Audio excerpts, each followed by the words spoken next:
喂，又啊，完啦，又係我兩條最得閒嘅英國廢人喺度啊！又今次講廢佬嘅嘢啊，諗住，所以我哋一定要出聲啦，係咪先？作為廢佬嘅一部分，我哋冇理由唔講呢單嘢啊！我哋咁，真係要幫個阿嬸抱不平。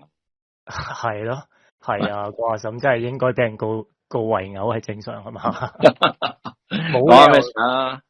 係咯，如果淨係告嗰個男仔嘅話，就真係睇唔起阿嬸啊！所以我覺得而家告圍毆啊，互毆係啱嘅。咁我哋想講咩咧？就係其實呢啲都係連經嚟嘅，我諗間唔中就有一單噶啦，就係台灣呢個佢哋唔係叫關愛座嘅，佢哋叫做優先座，而家改咗。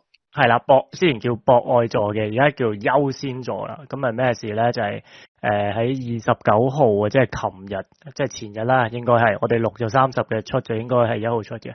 咁啊有個阿嬸啦，咁啊見到有個其實係一個着黑色長裙長頭髮嘅一個男士啦，就坐咗喺呢個優先座度。咁阿婆咧就唔知點解係要坐個位，阿婆後面係有位俾佢坐嘅，有空位噶。咁佢就攞個手環嘅手袋啦，就攞去掉佢啦。即係其實佢唔係真係哼落去嘅，但係佢攞嚟掉佢啦。我都唔知係啦。咁樣整咗佢2下，咁然之後嗰個着裙嘅男人就通呢揸上身咁樣，一腳就將阿婆伸咗一個直嗰啲叫咩啊？前撐腿。就將阿婆撐咗落去對面嗰張凳嗰度啦。咁然之後咧，就中間有人嚟勸交啦。阿婆都繼續喺度耳吟吟嗰啲嘢啦，仲喺度嘈啦。但係嗰個即係阿婆就係話佢要坐嗰度，因為佢要掛嘢。咁但係嗰個男人就話你要掛嘢又要剩，你咁多要求，你不如自己揸車啦。你可以自己揸車噶，點解你可以掛嘢啊？我就係要坐喺度。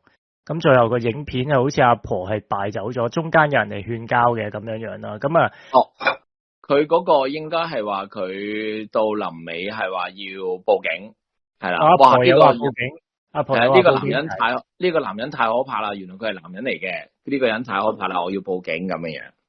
係啦，但係就唔知之後唔知有冇報警，但係最後有，因為係呢一個捷運警隊接到車長嘅通知，所以就有警察嚟到嘅。我直頭個差佬嚟咗，因為我就知道最後佢兩個係被告互毆啊嘛。係啊，係有捷運警察，即係地鐵警察去幫你即係捉咗佢哋兩個嘅。咁就即係當然啦，網上邊都係有兩邊嘅反應啦。一個又喺度話呢個阿婆咧就唔係第一次噶啦，成日都係咁噶啦。我之前有個 friend 都係咁樣俾佢喺度逼佢讓座啊，諸如此類。咁所以呢個男人嘅呢個直撐咧係大快人心嘅。咁但係又有人話就係嗰個阿婆嚟嘅，咁你都真係唔使咁出手咁，即係唔係出手，唔使出腳咁重係嘛？但係其實你講埋先。喂，其實我想話，其實嗰個男人嗰腳都唔係好重嘅啫。我想話，一係佢就真係乸型得咁緊要啊！但係我以為作為你應該更加重點嘅係在於佢硬佢嗰腳之前咧，即係硬阿婆一腳之前咧，佢係特登將佢原本攞住嘅嗰個，即係應該係 Yaki 嗰個袋，係啊，就交咗俾隔離個同行嘅朋友揸住咗。然之後佢先至起身，好優雅，好 alien 咁樣，就一個直撐硬阿婆個對面咁樣嘅。係啦，即係你先幫我揸住啲嘢先，我唔想整壞或者整亂或者整巢我嘅呢一袋嘢咁樣。咁所以呢個就係呢個就反而係我自己喺呢件事上面嘅焦點，我覺得，因為你係發覺，咦，原來呢個人係真係有品味同有要求啊，係咩？咁都叫佢只不過唔想整爛自己嘢啫，係咪？即係正常嘅。唔係喎，嗱，你諗下，即係喺呢啲咁盛嗱，因為你諗住硬佢一腳就係你開始嬲噶啦嘛。喺咁嬲嘅情況之下，你都記得你唔想整亂你呢啲嘢，咁所以咪就係即係優雅同埋有態度嘅人咯。即係個人比較 decent 係嘛，但係我覺得佢嗰下應該唔係一個好失去理智嘅情況之下咯。佢即係都係一個好一定係嬲噶啦，但係好明顯佢就係唔係真係嬲到失去理智嗰種嘅情況咯，係啊，係咯。但係呢啲年經嘅嘢，點解值得講咧？就係其實咧，台灣咧已經係特登將呢一個所謂嘅關愛座咧，喺6月咧改咗名叫優先座噶啦。嗰個改名當然你好似冇乜含義咁樣。其實咧呢個法案個重點係咩咧？個重點係令到公共交通工具係必然需要有呢啲座席啦。咁而且唔可以少過15% 嘅座位係呢一個，以前就係博愛座啦。咁而家咧就係因為太多因為只係傷殘、婦孺、老人同埋唔知乜嘢4種人噶嘛。咁所以咧而家障礙者佢有講係啦。咁而家咧就變咗做優先座，就係所有有需要嘅人都可以坐。咁但係呢啲老嘢咧，真係覺得自己坐開咧嗰個位係佢冇吸收到新嘅知識啊。佢唔知道原來唔再係咁樣樣。雖然從來都唔係咁樣樣，但係俾佢哋坐慣咗。台灣真係好多呢啲片，而你頭先話反應都幾兩極，我又唔覺反應好兩極喎。係嘛？因為咧睇到嘅內容咧係99% 係屬於支持年輕人嘅，唯一一個唔係支持年輕人嘅咧，都係話哎呀你踩到佢就唔好啦，對你都冇好處。整污糟對鞋係咪？即係要俾人拉咯，咪就好似而家咁咯。咁其實我係啊，所以我覺得呢單嘢咧，其實即係個阿婆唔單止係已經係慣犯啊，佢係專溝女人同埋小朋友嚟蝦之餘，仲嗱當然啦，你知網上面啲嘢唔知真定假啦。佢係嗰啲咩 event 常客嚟嘅，成日會去嗰啲大學講座咧。去騷擾啲講者啦，或者咧就會去攞即係恃老賣老咁去攞嗰啲原本只係俾講者先至有嘅嗰啲brochure 啦，或者咧就係成日完全唔理嗰個限額去攞嗰啲 event 嘅嗰啲小禮物或者係點心咯。咁所以呢個人咧，我懷疑可能唔係佢個人嘅品格嘅問題，即係當然都可以係啦，但係佢可能本身係有病咯。咁都唔係人嘅，咁樣係病咩？可能係失智啊，或者係咩咁，所以佢咩都唔知，咪咩都搶鬧。都係我估嘅咋，即係當然即係我覺得，如果純粹以今次呢單嘢咧，我係覺得 well 做得好，做得好嘅。唔係你如果問呢個喺呢個感性上，我都覺得呢一腳係伸得好嘅，係啦。但係我又估唔到喺理性上我都估唔到，就連警察嗰邊都係話係互毆，而唔係即係我諗住佢應該會普通襲擊係嘛？係咯，我諗住佢應該都係會幫阿婆啦，但係點知原來最後都係唔幫阿婆咯，係啊。係啊，因為呢下我有少少 surprise 嘅，係啊。係我覺得互毆係一個有趣嘅決定嚟嘅，佢令到個阿婆都要孭翻飛咯。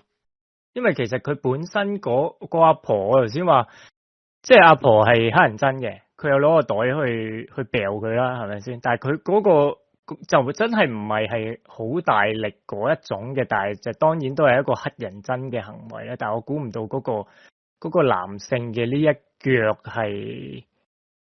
即相對嚟講，兩個嘅暴力情況，即係唔係暴力情況，或者力量嘅程度上係有差異嘅。但係估唔到阿婆都係都幾硬淨啦。咁樣俾人伸咗腳都唔見佢有咩傷啦，轉個頭仲起翻身。我覺得佢好彩嘅，即係嗰個男仔好彩在咩咧？就係佢有引導力啦，佢唔係真係好大力咁樣真係伸鳩佢啦。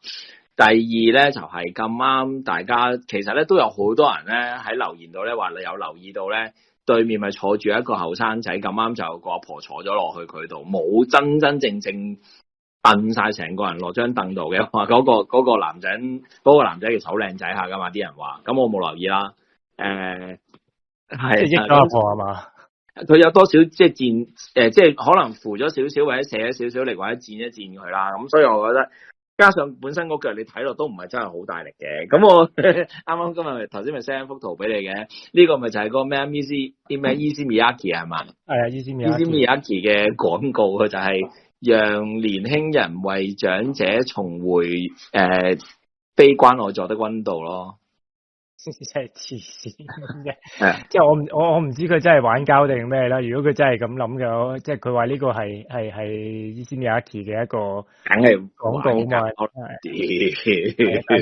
真係咁講嘅話，就真係有啲黐線嘅真係。梗係玩膠啦。即係同埋，若果呢啲情節發生喺呢個日本嘅 AV 嘅話，嗰一腳伸阿婆入去對面嘅男人嘅時候，就應該係入咗啲嘢噶啦，就即刻。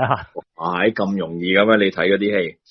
我聽翻嚟嘅咋呢啲，我都係聽阿新宇講嘅咋。講 AV 啦，我即係咁講啫，係啦，即係吓咁樣樣。但係其實嗰下真係估唔到啊！即係會真係有人夠膽咁樣做啊！因為你知阿婆啲骨好脆噶嘛，大佬，你真係一腳伸落去，一個唔舉，佢真係斷咁啲骨嘅啦，真係麻鬼煩啦都。係啊，所以其實咪有好多人都話今次就係因為佢做咗大家都想做嘅嘢好耐，所以先至有咁多掌聲。係，但係都係危險嘅，即係我意思係，真係阿婆真係啲骨真係好脆嘅。我同意嘅，佢係即係認真講真係冇好處嘅。不過即係大家都明白呢一啲嘢就係咁樣樣咯，係啊。但係同埋都係，我真係唔明白點解台灣係，即係可能真係因為立咗法，即係有條法例咧，即係以前我講即係之前就真係寫明個法例係呢個老弱婦孺再加呢個咩身心障礙者，咁所以佢哋就真係有恃無恐咁樣覺得係有條法例咁樣保護佢，所以佢哋就做咁多呢啲嘢，即係。有時真係明白，真係老而不死是為賊，真係喺呢度完全係明白點解咯。都係噶，即係我覺得呢個就係最初關愛座本來讓座係冇問題嘅，但係到最後搞成咁就錯 Q 晒。